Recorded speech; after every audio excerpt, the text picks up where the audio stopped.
ভাবুন তো, আপনার কাছে টাকা নেই, ভালো ল্যাবরেটরি নেই, সমাজও বিশ্বাস করে না যে একজন নারী বড় বিজ্ঞানী হতে পারে, কিন্তু তবুও আপনি হাল ছাড়লেন না। আর একদিন আপনার নাম ইতিহাসের পাতায় স্বর্ণাক্ষরে লেখা হলো। এটা কোনো কল্পকাহিনী নয়, এটা হলো ম্যাডাম মেরি কিউরির গল্প। নমস্কার বন্ধুরা, আমি বিল্টু দিয়ান এবং জীবন বদলে দেওয়ার এই নতুন অধ্যায়ে আপনাকে স্বাগতম। 1867 সালে পোল্যান্ডের রাজধানী ওয়ারসাউতে জন্ম হয় মেরি কিউরি। ছোটবেলা থেকেই তিনি পড়াশোনা করতে খুব ভালোবাসতেন, কিন্তু তখন মেয়েদের উচ্চশিক্ষার সুযোগ খুবই সীমিত ছিল। তবুও তিনি থেমে থাকেননি। অসংখ্য বাধা পেরিয়ে তিনি পড়াশোনার জন্য প্যারিসে চলে যান। সেখানে তার জীবন ছিল খুবই কষ্টের। অনেক সময় পর্যাপ্ত খাবার জুটত না, শীতের রাতে ঠান্ডা ঘরে পড়াশোনা করতে হতো।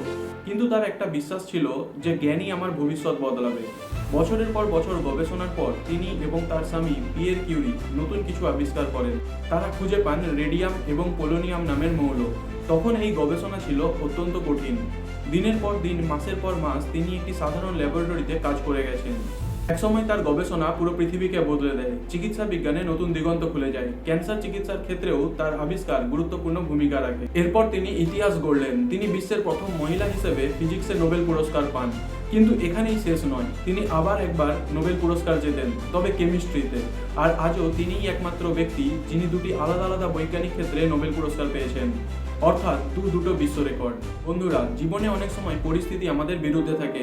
মানুষ আমাদের ক্ষমতা নিয়ে সন্দেহ করে, কিন্তু মেরি কিউরি আমাদের শেখান, তোমার পরিস্থিতি নয়, তোমার অধ্যাবসায়ই তোমার ভবিষ্যৎ নির্ধারণ করে। যখন অন্যেরা বলে তুমি পারবে না, তখনই নিজেকে প্রমাণ করার সময়। মনে রাখবেন, কঠিন পথ মানেই ভুল পথ নয়। অনেক সময় সবচেয়ে কঠিন পথই সবচেয়ে বড় সাফল্যের দিকে নিয়ে যায়। মেরি কিউরি শুধু একজন বিজ্ঞানী ছিলেন না, তিনি ছিলেন সাহস, অধ্যাবসায় এবং জ্ঞানের প্রতীক।